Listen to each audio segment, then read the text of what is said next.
Okay, peace and blessings. Glory, glory to the eternal, forever living God.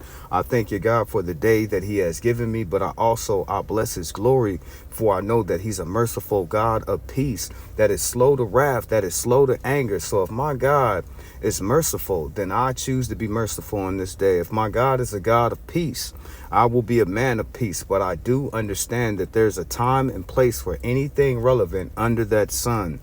It's a time to laugh, a time to cry, a time to smile, a time to be angry, a time to fight, a time to be at peace, a time to live and let live, but a time to also execute judgment. I know these things as a true believer of the forever living God. Now, your brother Israel, early this morning time, I want you to hear him out. I want you to honestly let these words travel through your ear canals, and I want them to take root inside of your brain to let you know. I've said to my brothers and sisters several times, I would rather Jews don't buy. I would rather sit here, family, and look poor and be rich.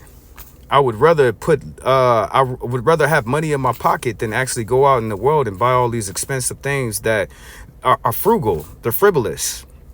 They mean nothing. You know what I'm saying? From where they come from, they just gonna return right back to where it came from. So I would rather make sure that, my funds and my finances is good than for me to go out and pleasure myself. There's a time and a place for everything. Maybe it's not the season for you to look good, brother, sister. Maybe it's not the season for you to look good. Maybe it's not the season for you to do that. Maybe it's your season to save.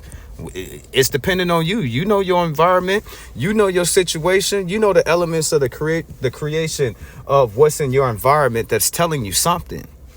Your environment, you in your environment, the circumference of your habitat is telling you something. And it falls in, it's a time and season, a place for everything Nike under the shoes, sun. we But I buy just their want you to hear them stocks. out. We don't buy the new iPhone every year. We buy more Apple stocks before the new iPhone comes out. You drive the most expensive car you can barely afford. We drive the cheaper one and put the difference into real estate. You wear the brand, we own the brand. That's not a flex, that's a system. My father taught me something I'll never forget. Every dollar you spend on appearing rich is a dollar that could have made you genuinely rich. Every pair of sneakers, every watch.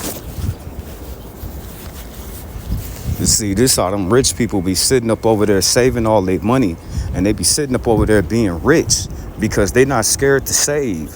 They not scared to sit up there and drive some bucket car for a couple years. The most smartest thing that I have heard from this man, this Ashkenazi, is the fact that he said, if you can't sit up there and buy something that you want and still have that same amount of money in the bank, then you can't afford it. I always wondered why people said, they always say, you asking the price, that means you can't afford it. It's right. The man said, if you can't buy that object and still have at least two, let's say the object costed $1,000, you should be able to buy that object and still have some money. In fact, you should be able to buy that object and still have double the amount of the money left over.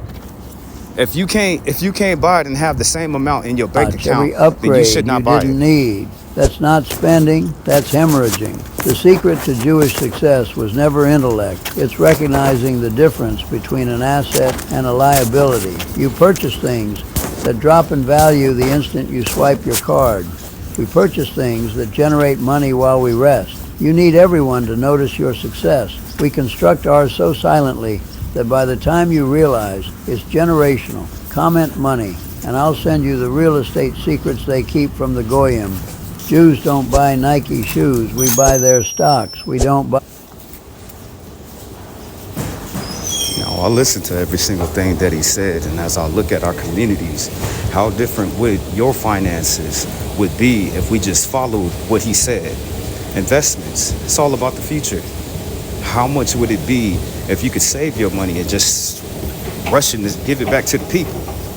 How differently would your life be if you could actually save money and thought about your